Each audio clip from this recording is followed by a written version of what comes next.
Jack brings more than 25 years of consumer product experience, including over 2 decades of direct experience in the video game industry. As an industry veteran, Jack provides wealth of corporate business experience. Jack has been with Sony Computer Entertainment America since its inception when he joined in 1995 as Director of Sales. Jack has played a pivotal role in launching groundbreaking platforms in North America, including PS1, PS2, PSP, PlayStation Portable. I have all of these in our closet at home. PlayStation 3 and PlayStation Network. During his tenure, Jack has been responsible for achieving several industry milestones, such as the industry's first in surpassing over $50 million units in PlayStation 2 in North America. Jack received a Bachelor of Science degree from Providence College. We're all glad and excited to have Jack with us here today. Jack?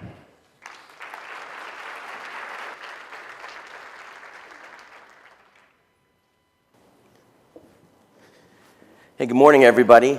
Bear down. I am a proud Wildcat parent. My son, John, thank you. My son, John, will be graduating next month from U of A, so I've spent a lot of time here in the last 4 years.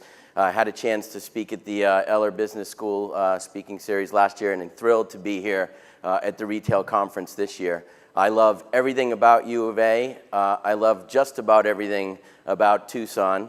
I think it's probably the hardest place in the world to get to. I think Phoenix is the only airport that has daily nonstops to Tucson. So I flew here in a sardine can with wings from United Airlines from San Francisco. The co-pilot also served the drinks, so it was a little scary.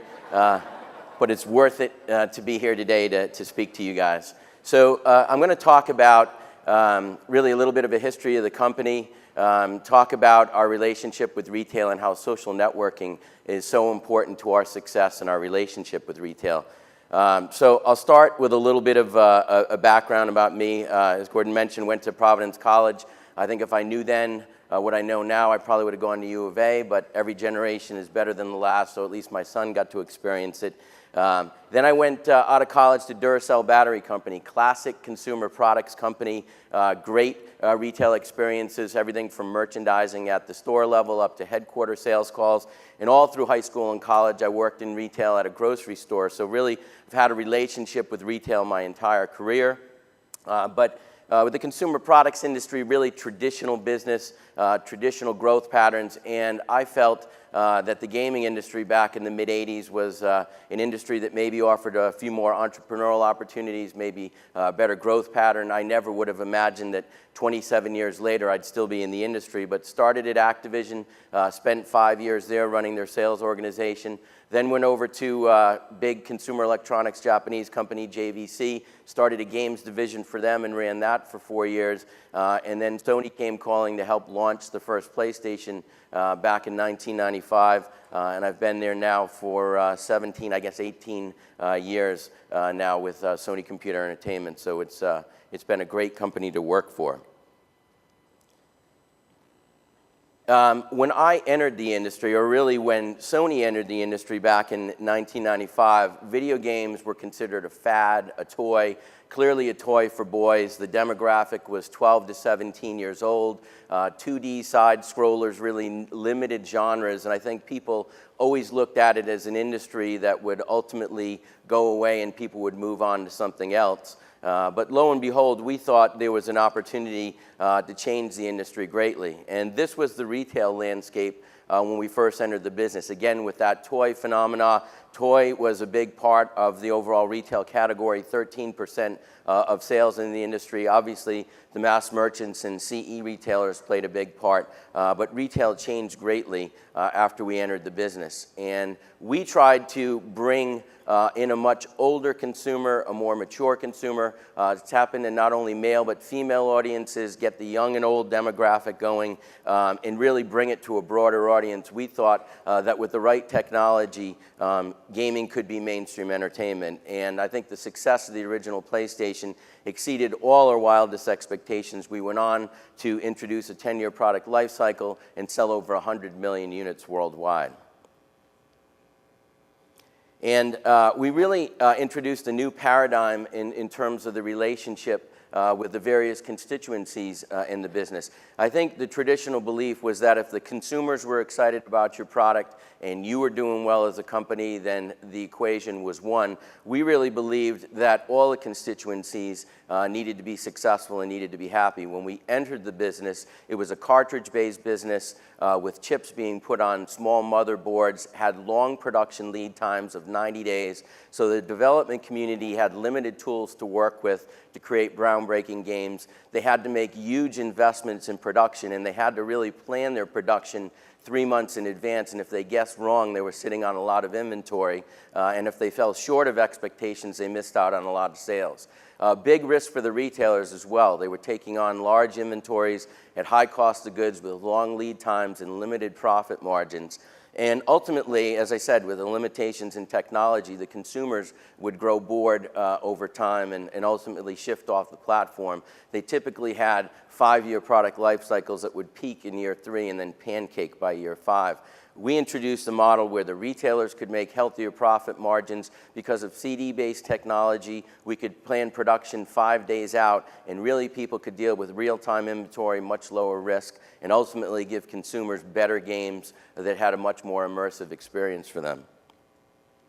And this is the ecosystem today. There are over 1 billion gamers worldwide. We go everywhere gamers go, whether it's online, offline, through mobile spaces, smartphones and tablets, through dedicated portable devices like the PlayStation Vita, or obviously through our consoles. We've gone on over the last 18 years to sell 350 million consoles worldwide. We've got 110 million people that have online accounts with us. And as I said, we're everywhere gamers are. And now gaming is considered mainstream entertainment. And these devices are not only for gaming, they're really the center of the living room. So we're offering things like Netflix, Hulu Plus, the NFL Sunday Ticket, MLB, NHL, basically more choices in programming than consumers ever could have imagined just a few short years ago. And the retail landscape has changed greatly.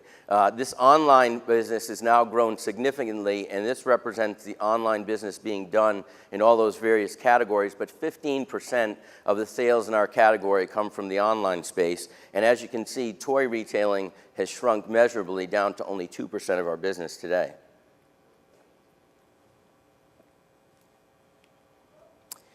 So I'd like to shift into the social economy and how we work with retail and how the social networking sites have a great influence on our consumers and our relationship with our retailers. This is the core to our social network, and we call them the PlayStation Nation. They're the hundreds of millions of consumers worldwide, and we're very proud of the fact that we have one of the few consumer brands in the world that people will actually tattoo on their skin. And I've met some of these people. While I appreciate their dedication, I don't know that I would tattoo our brand on my arm. So I really respect their dedication and their enthusiasm for our brand. We talked about Facebook just in the previous presentation. We're very proud of the fact that we have over 31 million Facebook fans. We're the #1 consumer electronics brand on Facebook.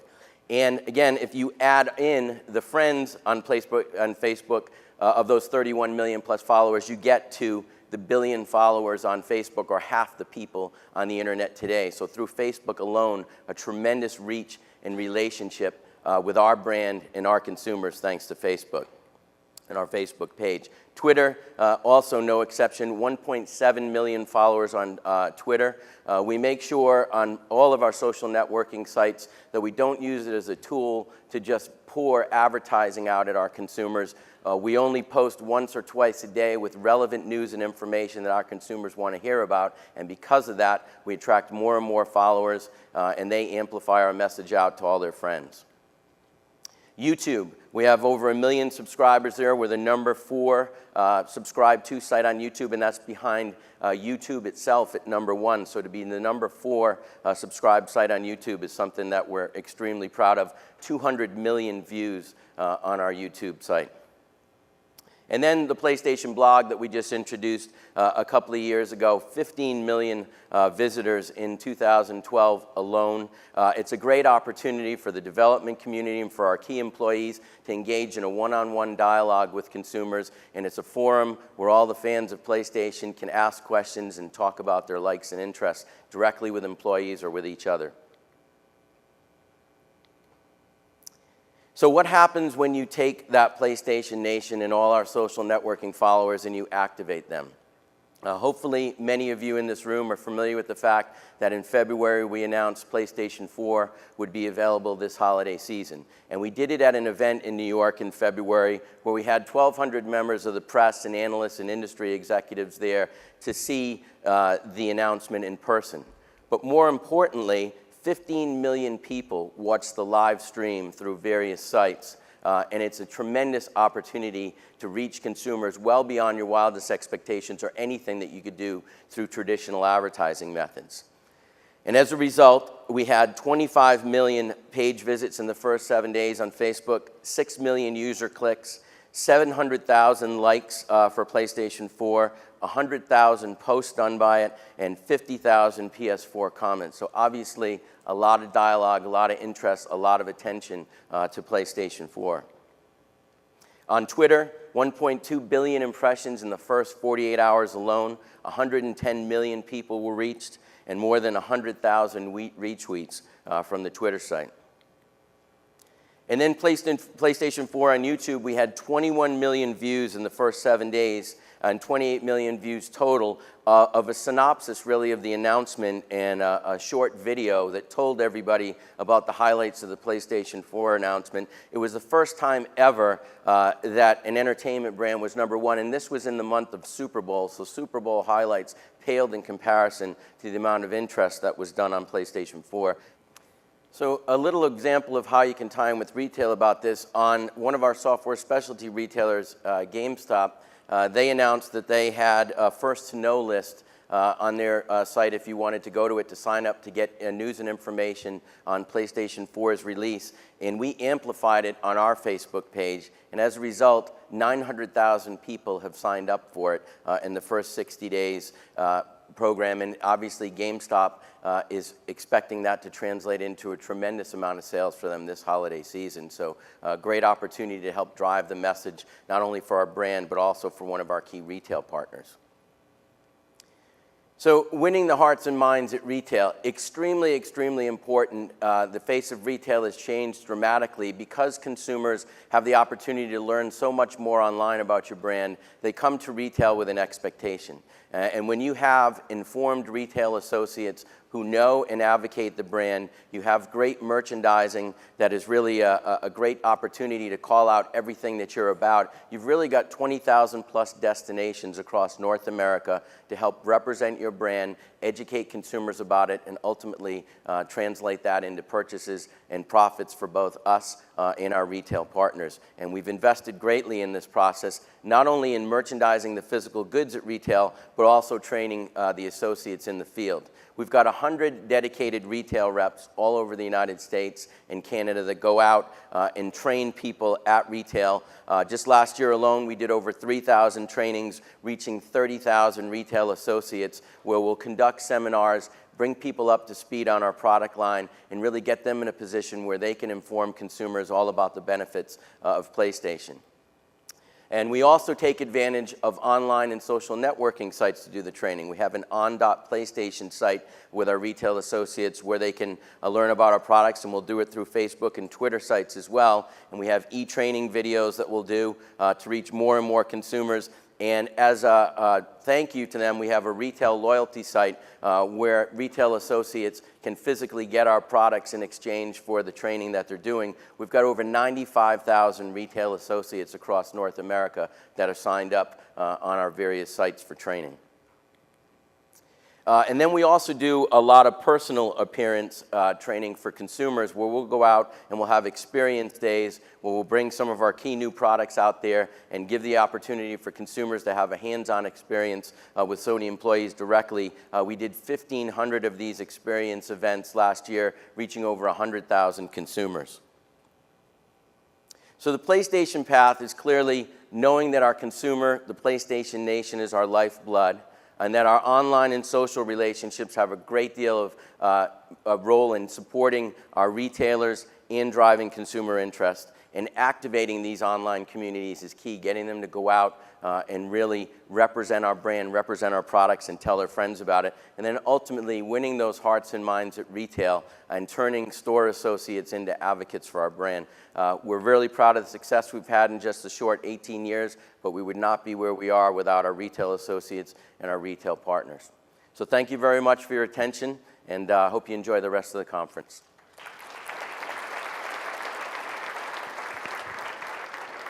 I believe we get some time for Q&A if anybody has any questions they'd like to ask.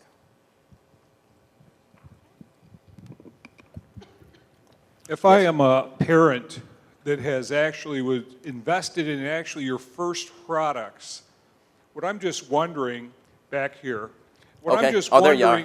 I'm just wondering, is there any way for us as parents, now that our kids are millennials, to take the closet that Gordy talked about that's full of all this PlayStation stuff, can we send that to you or your home?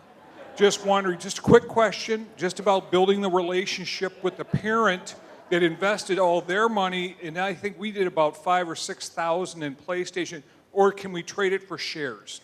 That's a very good question. You can certainly do that, and send me your 8-track player, because I'm sure every consumer device you ever bought is being used today actively. You're still probably driving the first car you had back when you were 16. So if the PlayStation didn't give you enough value in the 10 years, you send it back to me and I'll take care of you.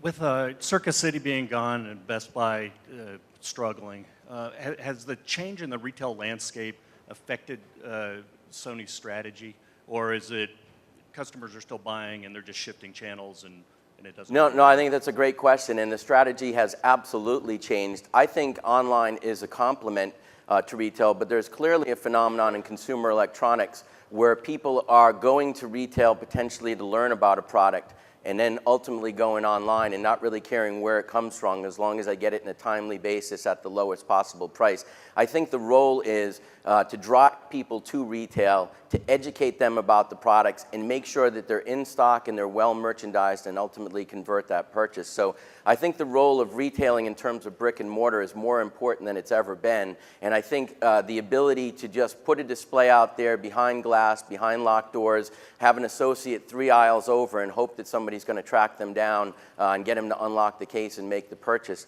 is a mistake. I think you have to have a really robust retail presence. You have to have educated store people. And if you do that, people will choose to come to those retail stores to buy their purchases. And I think the retail chains that are doing that are becoming more and more successful, and the retail chains that struggle with that are losing to consumers, to competitors, and to online. So I think there's a real challenge out there, as there has always been in retailing, to make sure that you're the best at what you do.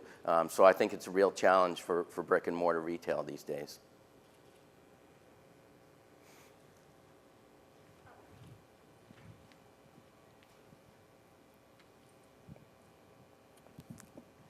Earlier you spoke about PlayStation being mostly a male demographic.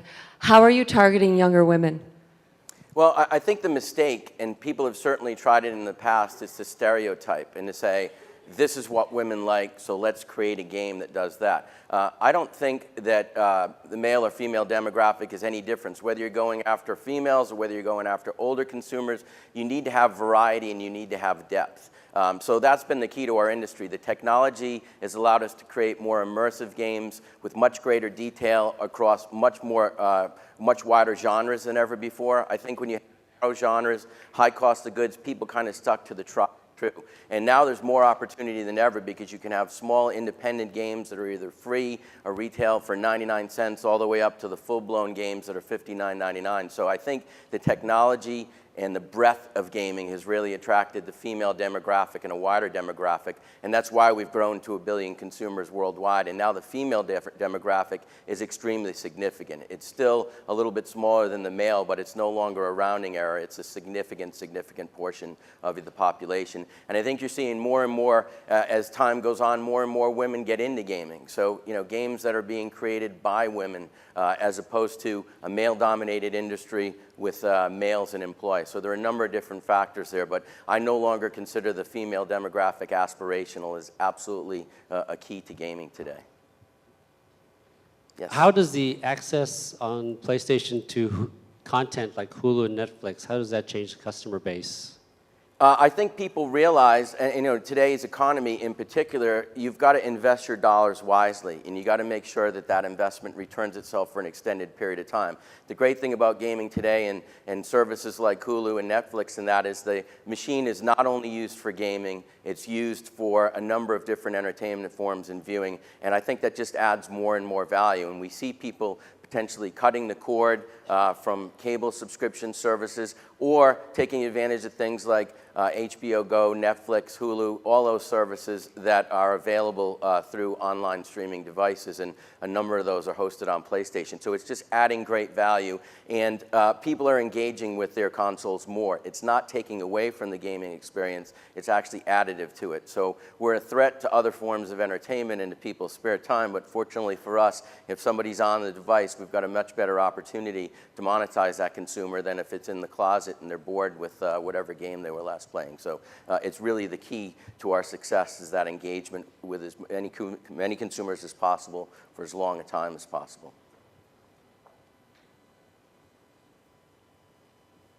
We good? Okay, thank you very much.